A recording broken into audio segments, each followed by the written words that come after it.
What's going on, everyone? I hope you're doing well. Today's video is going to be kind of a continuation of last video. They aren't directly related or anything like that, but it is sort of the same idea. Last video, we ranked every participant of Battle Bladers from weakest to strongest, so now we're going to move on to Metal Masters, specifically the World Championships. Generally speaking, the Beyblade World Championships compiled representatives from all over the world in a team-formatted tournament.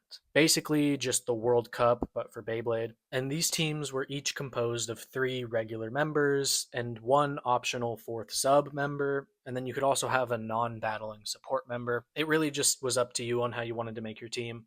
Some teams opted to have all 5 possible members, while others were okay with just having 3. But regardless of how you chose to construct your squad, you needed to have a team leader. And I think we all generally know what the team leaders are, but in case anyone here is new to the show, here it is. In most cases, your team leader is going to be your best blader, and they typically save themselves for the 3rd and final battle of the matchup. That way, if things are tied 1-1, you can send out your best blader to have the best possible chance at winning the matchup. Now, a team leader doesn't always have to battle 3rd. I mean, we have Kiyoya, who exclusively battled 2nd as a part of their 2-0 sweep strategy, and we've also seen team leaders battle 1st. But anyways, we've now discussed what team leaders are, so for today's video, we're going to take all of those team leaders and we're going to rank them from weakest to strongest. Now, before we hop right in, you may be wondering why I'm only doing the team leaders and not just everyone in the World Championships. And honestly, it's because there are so many more characters in the World Championships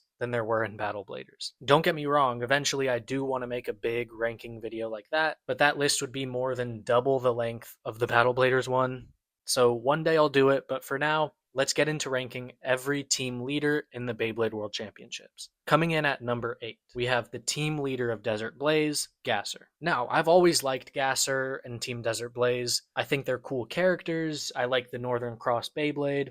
And I think Crow Crusher is an awesome move. But unfortunately, there isn't much I can do for Gasser here. I mean, in terms of team leaders, he is the weakest. We saw him training, he sent a can flying, and then he lost to Julian. So I don't know, he's alright, but this Metal Masters competition is no joke. I think if he were in Battle Bladers, maybe he could be top 10, around that area, but we just didn't see enough of him. So now let's move on to number 7. We have Team Lavushka's Alexi. Originally, when I was planning this video, I actually had him 1 spot higher, but then I rewatched his fights. And I don't think it's a stretch to say that he has done nothing. I don't mind him as a character, but in terms of ranking by strength, he has no feats. I mean, he lost to you while he was cheating, and then he didn't do anything in Destroyer Dome. But hey, he has a special move, right? I don't even know. I mean, he had the move Sputnik, which was pretty cool, but I think he can only use it with the rigged stadium. Because as soon as you damaged the stadium, Wolf came crashing down, and he also didn't use it in Destroyer Dome, which just leads me to believe that this is a rigged stadium exclusive. So yeah, I don't think Alexi is as good as the show wanted us to believe, but in defense of him, he's still a solid-ish blader who's really smart. He was clashing back and forth with you, and keep in mind, Yu's physical attacks were completely fine. The stadium only affected his supersonic vibrations, so I guess that's a plus for Alexi. Now, could you argue Gasser above Alexi? Honestly, you could, but I just don't really see Gasser having the power to knock him out of the stadium. So yeah, Alexi at number 7, let's move on.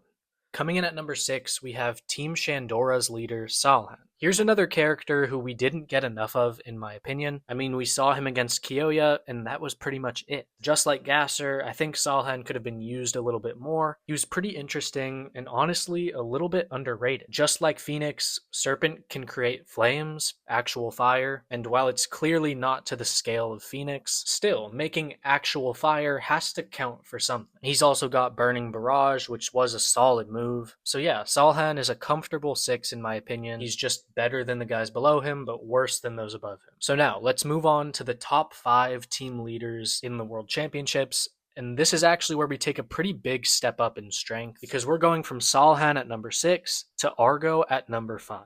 That's a pretty big jump. And look, I know Argo battles with those slimy tactics. He's a little dirty, and he doesn't have a whole lot of significant wins, but he's still really good. He had Tsubasa on the ropes, and keep in mind, this was Tsubasa after defeating the Dark Power, and I don't know if this is a hot take, but I have this version of Tsubasa on the same level as the team leaders in general. But anyways, Argo also has some destructive attack power. It's almost reminiscent of Reggie in a way, just the brutal nature of the attacks. But yeah, for me, Argo at 5 kind of just makes sense. Compared to the better team leaders, he's above average, but if you look at all of Metal Masters as a whole, he's pretty much top tier, very generally speaking. So now, let's move on to number 4. We have Julian Konzern. While number 4 is a good ranking, it's honestly kind of a shame that he ended up here. I don't know if you guys remember it as well as I do, but in Julian's introduction, he was basically slated to be the next big bad of the season. I mean, after soloing Desert Blaze and beating Team Japan, he was kind of being built up as the final antagonist of this World Championships, but unfortunately, it just wasn't meant to be. He was kind of like a fake out, and he was ultimately used to build up the real antagonist, Damian. But anyways, in terms of Metal Masters, Julian is a dog.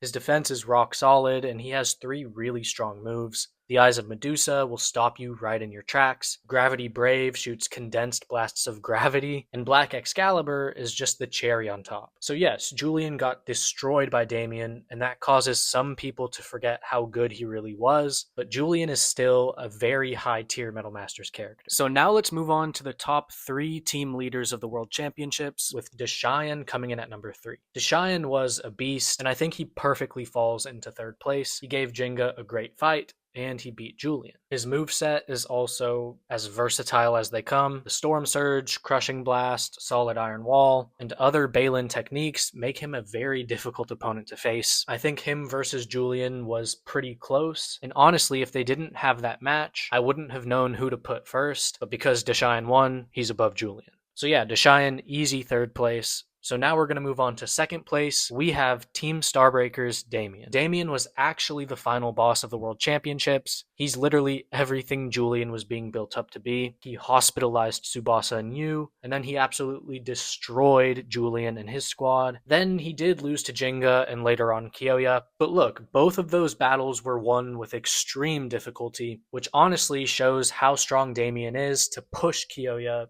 and Jenga to the brink. So yeah, overall Damian, he's a beast, and he's a perfect 2nd place. So now let's move on to 1st place, the strongest team leader in the entire Beyblade World Championships. If you've been around the channel for a while, you probably already saw this coming, but ladies and gentlemen, we have a tie. Jenga and Kiyoya are tied for number 1. I've made this take a few times in past videos, but I'll break it down here. Obviously, they tied in their matchup, so that's a big reason. But still, that draw alone wouldn't be enough to have these two tied, because afterwards, Jenga learns Stardust Driver, he learns how to fully master Pegasus thanks to Ryuga, so he gets a little bit stronger, so that would mean Jenga is above Kiyoya. However, at the end of the season, Kiyoya beats Damian, and this is Damian with an arrangement based on the data collected from his final battle with Jenga. So this means Damian is a lot stronger than he was in the Jenga battle, and I'm not saying that Damian here is stronger than Jenga. I guess theoretically he's supposed to be according to the arrangement, but that's not always the most accurate metric of power. Like if Jenga faced this version of Damian, he would still win. So yeah, I'm not trying to argue that this version of Damian is above Jenga, and Kiyoya beating this version of Damian should put him in first place. No. But what I am saying is Kiyoya getting this win over Damian puts him right back on level with Jenga, in my opinion. I think that's also kind of the writers trying to tell us they were equals. Like, they didn't have to give Kiyoya this win, but they did. Jenga and Kiyoya are rivals. Jenga, of course, had his moment overcoming Damian and Julian, so they had to give something to Kiyoya to sort of show that they're still equals. That's kind of a way I look at it, but even if you disagree with that, from the moment Team Wildfang lost up until we saw Kiyoya again, he was training. So Kiyoya definitely got stronger too. It didn't manifest into a new special move, but still, this version of Kiyoya is stronger than the one that battled Jenga, and he beat this really strong version of Damian, and he was already so close with Jenga before, so I'm just going to have them level again. But comment down below if you agree with the tie, or let me know if you think Jenga should be first, let me know if you think Kiyoya should be first. But yeah, that is going to be the video. This is the entire ranking of team leaders in the World Championships. Be sure to comment down below if you disagree with any of my picks across the board. Am I severely underrating anyone? Am I overrating someone? Also, if there's any other ranking video ideas you want to see here on the channel, let me know. It also doesn't have to be ranking. If you have any other ideas in general that you want to see here on the channel, comment down below. But yeah, thank you so much for watching, and I will see you in the next video.